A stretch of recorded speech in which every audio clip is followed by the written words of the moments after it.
정답이고, 그럼 나머지 하나가 뭐냐?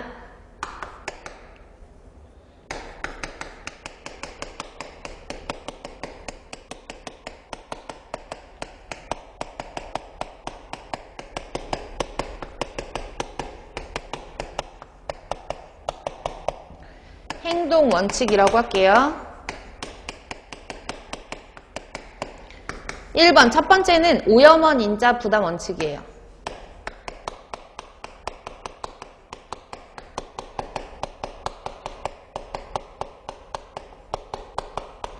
쉽게 말해서 오염을 원인을 제공한 사람이, 오염 원인을 제공한 사람이 거기에 대해서 응당 대가를 치러야 된다라고 하는 원칙이 오염원 인자 부담 원칙이 되는 거죠. 그 다음에 사용자 부담 원칙.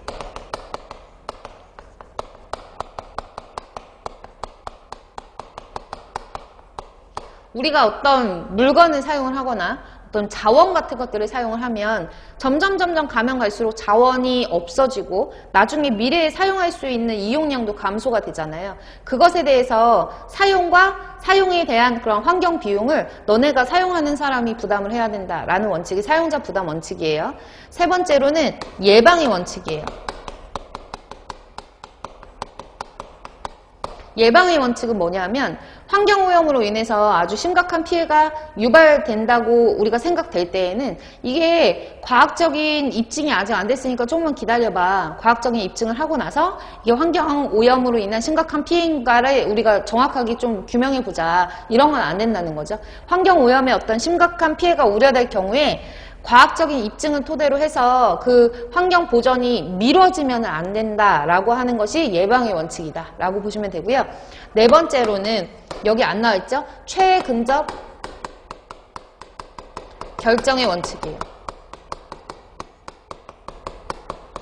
그래서 이 원칙들 네 가지 암기해 놓으시는 게 좋은데 최근접 결정의 원칙 같은 경우에는 환경이 정확한 어떤 설명은 환경에 대한 정치적인 결정이 이해 당사자와 가장 가까운 정부의 수준에서 일어나야 된다, 이루어져야 된다라는 원칙인데 좀 어렵잖아요.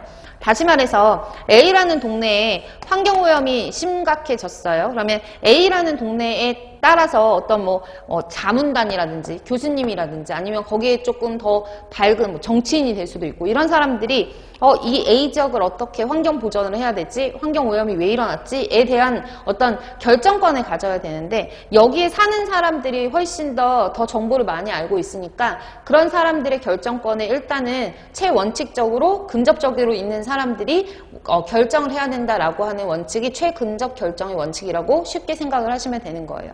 그러니까 이해 당사자가 있는 게 A라고 하는 그 지역에 살고 있는 사람이 가장 많은 정보를 가지고 있는 거잖아요. 정확한 정보. 그래서 외부에서 정치인이라든지 학자라든지 이런 사람들이 왈가왈부하더라도 내가 이 자리에 있는 사람들이 더 잘 알고 있으니까 그 사람들의 결정권을 우리가 인정을 해줘야 된다라고 하는 원칙이 최근접 결정의 원칙이다라고 보셔서 지속발전 가능 이념을 실천하기 위한 구체적인 행동 원칙의 네 가지 항목들 정확하게는 모르시더라도 이름 정도는 암기를 해놓으시는 게 좋겠어요.